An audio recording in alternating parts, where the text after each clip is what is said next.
မ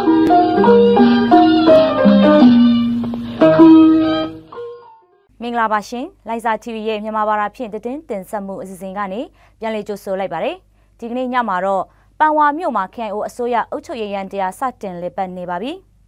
မြစ်ကြီးနားမော်ဖောင်းမြို့ခံတွေအတိကသွားလာနေတဲ့လမ်းတွေမှာစစ်ကောင်စီကစစ်ဆေးမှုတွေတင်ကြပ်နေပါတယ်တနိုင်းမြို့မှာ MPT ဖုန်းလိုင်းတွေပြန်လည်ရရှိနေပါတယ်စတဲ့သတင်းတွေကိုကျွန်မရှေးမုံကတင်ဆက်ပေးသွားပါမယ်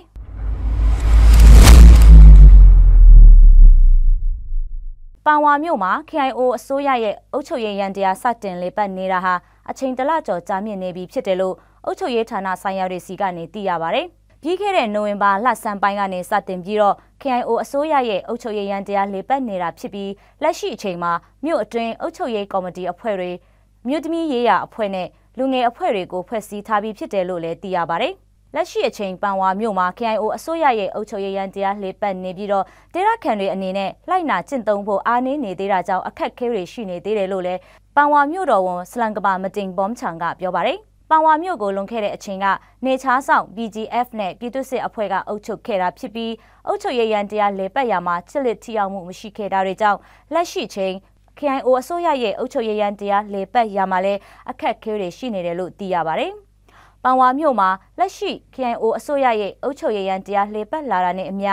ရဲတပ်ဖွဲ့လူဝင်မှုကြီးကြပ်ရေးဌာနစီပင်ဌာနကျန်းမာရေးဌာနတွေကိုပါဖွဲ့စည်းဖွင့်လှစ်ထားပါတယ်။စီပင်ဌာနကမြို့တွင်တာယာလှပဖို့လှုံ့ဆော်နေပြီးတော့ကျန်းမာရေးဌာနအနေနဲ့လည်းပြည်သူ့ကျန်းမာရေးဆေးခန်းတွေဖွင့်လှစ်ထားပြီးတော့ဆေးကုသမှုတွေပေးနေပြီးဖြစ်တယ်လို့သိရပါတယ်။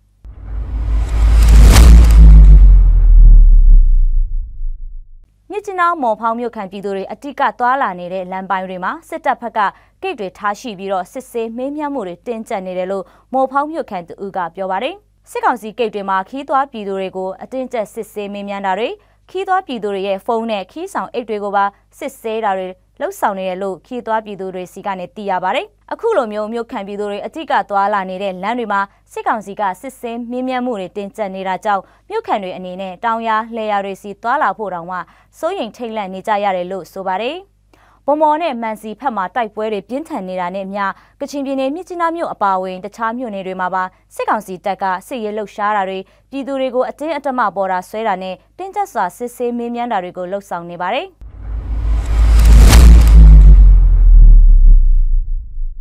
ကချင်ပြည်နယ်မှာအင်တာနက်လိုင်းဖုန်းလိုင်းတွေဖြတ်တောက်ခံထားရတာဟာနှစ်ဝက်လောက်ရှိပြီဖြစ်ပါတယ်။တနိုင်းမြို့မှာလွန်ခဲ့တဲ့နိုဝင်ဘာလကနေတယ်လီနောလိုင်းတွေပြန်လည်ရရှိခဲ့ပေမဲ့ဖုန်းခေါ်ဆိုဖို့အခက်အခဲတွေရှိနေသေးတယ်လို့သိရပါတယ်။ဒါအပြင် MPT လိုင်းဟာလည်းလိုင်းမကောင်းပဲအသုံးပြုဖို့အခက်အခဲရှိနေသေးတယ်လို့ဒေသခံတွေကပြောပါတယ်။စစ်ကောင်စီကဆက်သွယ်ရေးလိုင်းတွေဖြတ်တောက်လိုက်တဲ့နောက်ကချင်ပြည်နယ်မှာ Starlink Wi-Fi ကိုအသုံးများခဲ့ကြပြီးအခုချိန်မှာစစ်တပ်ဘက်က Starlink Wi-Fi ရောင်းဝယ်ရေးလုပ်သူတွေနဲ့အင်တာနက်ဆိုင်ဖွင့်သူတွေကိုစစ်ဆေးမေးမြန်းဖမ်းဆီးမှုတွေတင်းကျပ်စွာလှုံ့ဆော်နေတယ်လို့သိရပါတယ်။လွန်ခဲ့တဲ့ဇူလိုင်လ21ရက်နေ့ကနေစပြီး MPT, Ori2, Mytel နဲ့ Atom စတဲ့ဆက်သွယ်ရေးလိုင်းတွေအကုန်ဖြတ်တောက်ခံထားရပြီးမြစ်ကြီးနားဖားကန်နဲ့တနိုင်းမြို့နယ်တချို့တွေမှာဖုန်းလိုင်းတွေပြန်လည်ရရှိနေပေမဲ့အင်တာနက်ဆိုင်တွေကိုသာအဓိကထားအသုံးပြုနေရသေးတာပါ